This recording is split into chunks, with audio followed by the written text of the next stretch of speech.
রায়নাস কিচেনে আপনাদের সবাইকে স্বাগত। আশা করি সবাই ভালো আছেন। আজকে আমি নিয়ে এসেছি আপনাদের জন্য চিংড়ি মাছ দিয়ে ঝিঙে শুক্তো। শুক্তো বানাতে কি কি উপকরণ লাগবে চলুন দেখে নিন। নিয়েছি ঝিঙে, করলা, আলু ও 200 গ্রাম চিংড়ি মাছ।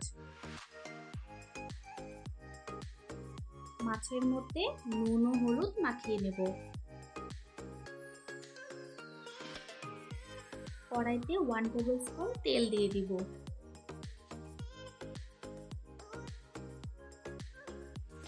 হাফ টিস্পুন রাঁধুনি ফোড়ন দেব।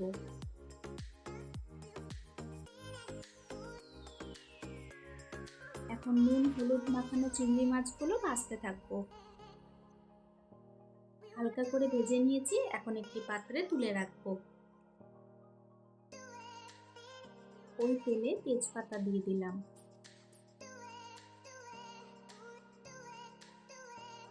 আর দিয়ে দিলাম 1 টিস্পুন আদা বাটা। এখন করলাগুলো দিয়ে ভালো করে ভাজতে থাকবো।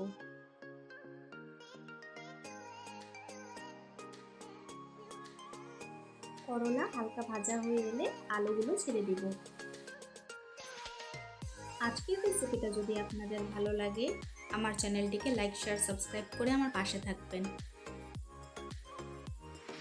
এরপর 5 মিনিটের জন্য ঢাকা দিয়ে রেখে দেব। 5 মিনিট পর আলু ও করলা সিদ্ধ হয়ে গেছে, এখন ঝিঙেগুলো দিয়ে দিব।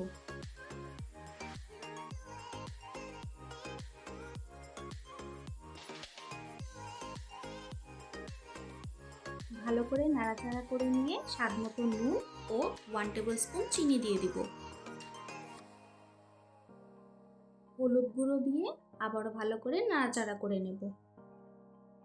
আমার রেসিপিটা ফলো করে এইভাবে একবার চিংড়ি মাছ দিয়ে শুক্তো বানিয়ে খাবেন, আশা করি ভালো লাগবে। সবকিছু ভালো করে মিশিয়ে নিয়ে 5 মিনিটের জন্য ঢাকা দিয়ে রেখে দেব। 5 মিনিট পর সবকিছু ভালো করে সেদ্ধ হয়ে গেছে।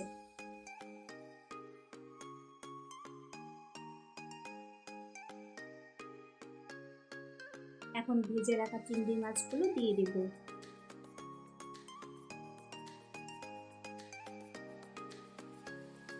আমার রেসিপিটা ফলো করে আপনারা খুবই সহজে বাড়িতে বানিয়ে নিতে পারবেন।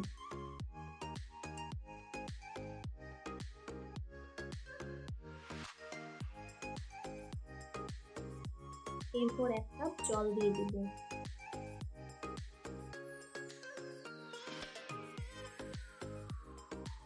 জল দিয়ে 2 মিনিটের জন্য ঢাকা দিয়ে রেখে দেব।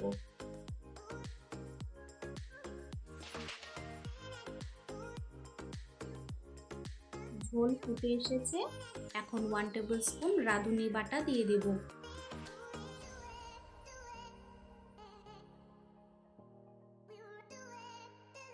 গরম ভাতে এইরকম শুক্তো থাকলে আর কিছুই লাগবে না।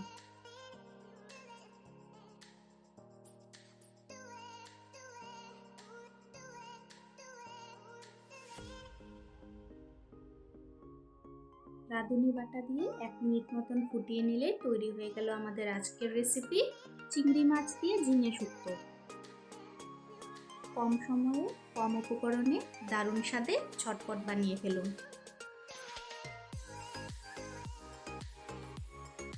আজকের ভিডিও দেখার জন্য আপনাদের সবাইকে অনেক ধন্যবাদ। সবাই খুব ভালো থাকবেন।